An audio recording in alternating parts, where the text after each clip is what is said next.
अगर आप मार्केट में ऑप्शन बाइंग करते हैं और मार्केट में प्रॉफिटेबल नहीं है, तो क्या रीजन है जिसकी वजह से आप मार्केट में प्रॉफिटेबल नहीं है ऑप्शन बाइंग में? तो इस वीडियो में हम वही चीजें डिस्कस करेंगे जिसकी वजह से आप ऑप्शन बाइंग में प्रॉफिटेबल नहीं है। तो अगर इस वीडियो को आपने शुरू से आखिरी तक देखा, तो इस वीडियो में मैंने आपको 5 ऐसी चीजें बताई हैं जिनको करके आप ऑप्शन बाइंग में प्रॉफिटेबल हो सकते हैं। तो आइए चलिए हम डिस्कस करते हैं उन 5 चीजों के बारे में जिनकी वजह से आप मार्केट में प्रॉफिटेबल नहीं है। और अगर इन चीजों को आपने प्रॉपर तरीके से समझ लिया और इसके बिहाफ पे आपने ट्रेड लेना शुरू किया, तो हो सकता है आप ऑप्शन बाइंग में धीरे धीरे प्रॉफिटेबल हो जाएं।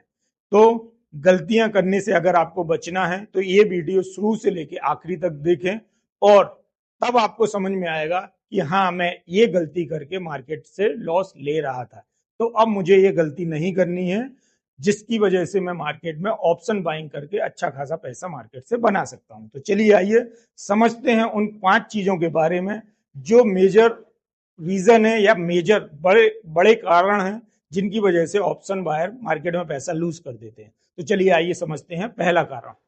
ठीक है, तो सबसे पहला जो रीजन है वो है आपका टाइम डिके का। टाइम डिके जो कि आपको थीटा बताता है कि थीटा की वजह से उस समय में वो प्रीमियम आपका कितना गल सकता है या कम हो सकता है। तो सबसे पहला कारण है आपका थीटा डिके, जिसको हम टाइम डिके भी बोलते हैं। तो जैसे जैसे एक्सपायरी करीब आती है, ऑप्शन का प्रीमियम अपने आप कम होने लगता है। ये ऑप्शन बाइंग करने वालों का सबसे बड़ा दुश्मन है। क्यों?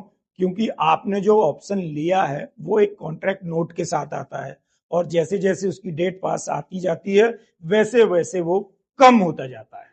ठीक है, तो क्यों फंसता है? मार्केट एक ही जगह रुक जाए तो भी सिर्फ समय की वजह से लगातार नुकसान होता है, या मार्केट आपके डायरेक्शन में ना हो, या जिस स्ट्राइक प्राइस का आपने प्रीमियम लिया है उस स्ट्राइक प्राइस पर मार्केट नहीं पहुंच रहा है, जिसकी वजह से वो टाइम डिके में आपका ऑप्शन का प्रीमियम जीरो कर देता है।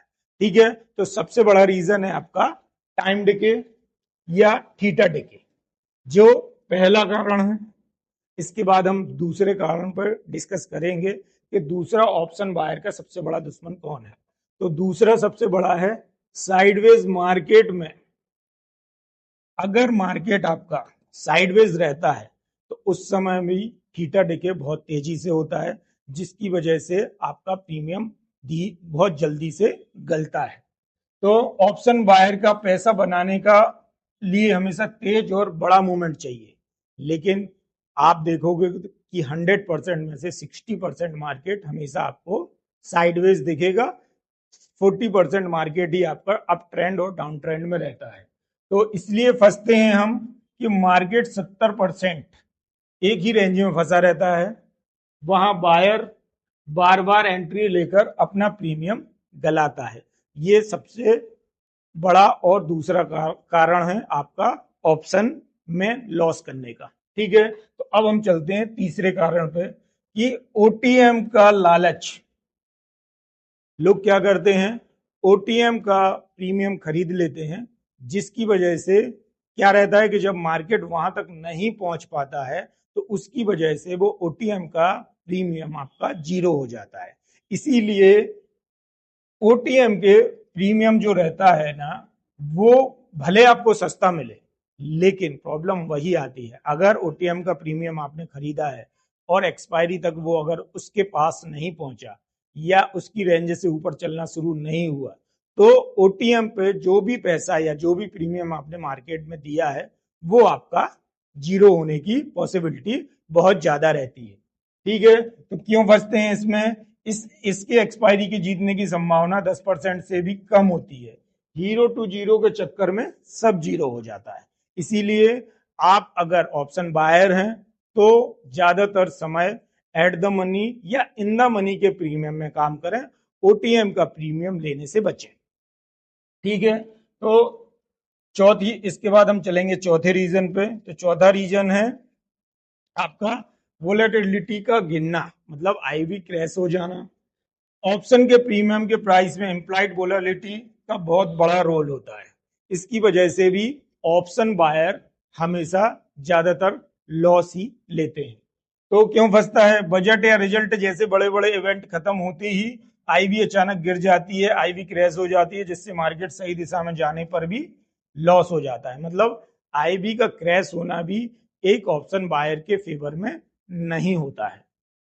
ठीक है, तो अगला अपन चलेंगे, जो सबसे बड़ा और मेन रीजन है वो है आपका ओवर ट्रेडिंग और रेवेंज ट्रेडिंग। ठीक है, तो क्या होता है कि मार्केट में जब आप ओवर ट्रेड करते हैं, दिन भर में 10 20 25 ट्रेड लेते हैं, और जब उन ट्रेडों में आपको प्रॉफिट निकल के नहीं आता है, या नो लॉस नो प्रॉफिट में आपकी पोजीशन खड़ी रहती है, प्रॉफिट में आने के बाद आप लॉस ले लेते हैं, तो फिर आप क्या करने लगते हैं? मार्केट के साथ भिड़ने लगते हैं, या मार्केट में आप रिवेंज ट्रेडिंग करना शुरू कर देते हैं, जिसकी वजह से भी ऑप्शन बायर मेजर लॉस लेते हैं। तो क्यों फंसता है? सबक का लॉस रिकवर करने के चक्कर में बार बार गलत ट्रेड लेते हैं, रिवेंज ट्रेड लेकर अकाउंट जल्दी खाली कर देते हैं। रिवेंज ट्रेडिंग में पूरा पैसा एक ही बार में डाल के आर पार खेलने की कोशिश करते हैं, जिसकी वजह से भी ऑप्शन बायर मेजर लॉस ले लेते हैं। तो हमने इस वीडियो में देखा कि कौन से 5 मेजर रीजन रहते हैं जिसकी वजह से ऑप्शन बायर हमेशा मार्केट में लॉस लेता है या फंस जाता है। तो इन अगर 5 कारणों पे अगर आप अच्छे से सोचेंगे और अच्छे से समझेंगे और इसको अपनी ट्रेडिंग की स्ट्रेटजी से मिलाएंगे, या ट्रेडिंग जब आप करते हैं और इन 5 चीजों का आप ध्यान रखेंगे, तो हो सकता है आप धीरे धीरे मार्केट में प्रॉफिटेबल होना शुरू कर दें। क्या करना है आपको? टाइम डिके के लिए हमेशा इंट्राडे की पोजीशन को इंट्राडे में ही खत्म करें, इसको ओवरनाइट ले जाने की कोशिश ना करें। भले उस दिन जो भी लॉस हो रहा है, आप उसको लॉस प्रॉफिट जो भी आ रहा है उसको उसी सेम डे ही अगर आप बुक कर लेंगे, तो ये जो टाइम डिके का आपका थीटा डिके रहता है, ये आपका कम होना शुरू हो जाएगा। दूसरा, साइडवेज मार्केट में अगर मार्केट में छोटी छोटी कैंडलें बन रही हैं, मोमेंटम कम है, तो उस दिन मार्केट से दूर रहें, ऑप्शन बाइंग ना करें। उसके लिए बहुत सारी चीजें हैं, आप ऑप्शन सेल कर सकते हैं या हेजिंग कर सकते हैं। उसके लिए हम एक नया वीडियो बनाएंगे जिसमें आपको ऑप्शन सेलिंग और हेजिंग के बारे में भी मैं आपको बताऊंगा। ठीक है, तो ओटीएम का ऑप्शन का लालच, सस्ते के चक्कर में दूर का ओटीएम या मतलब दूर का प्रीमियम ना खरीदें, मतलब आउट द मनी का प्रीमियम ना खरीदें।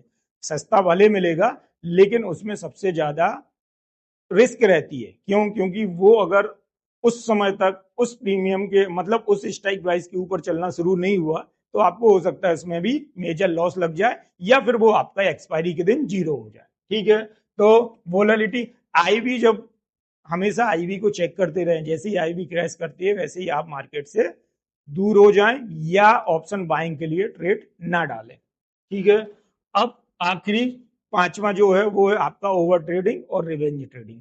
इन दोनों चीजों से आपको हमेशा बचना है। अगर प्रॉपर तरीके से इन सारी 5 चीजों को आप अपनी ट्रेडिंग स्टाइल में ऐड करेंगे, तो धीरे धीरे आप मार्केट से प्रॉफिटेबल हो सकते हैं। बस इन 5 चीजों को अवॉइड करके जो मैंने बताई हैं कि क्या करना है, उसको अगर आप एड ऑन करेंगे अपनी ट्रेडिंग स्ट्रेटजी में, तो आप मार्केट में ऑप्शन बाइंग में भी अच्छा खासा प्रॉफिट कर सकते हैं। तो अब आखिरी उस पर रणनीति सही हो तो ऑप्शन ट्रेडिंग सबसे ताकतवर हथियार है। अगर आप प्रॉपर तरीके से ऑप्शन बाइंग करते हैं तो इससे ज्यादा प्रॉफिट आपको कहीं नहीं मिल सकता, बट उसके लिए आपको प्रॉपर तरीके से अपनी ट्रेडिंग की जो स्ट्रेटजी है उसको प्लान करना पड़ेगा।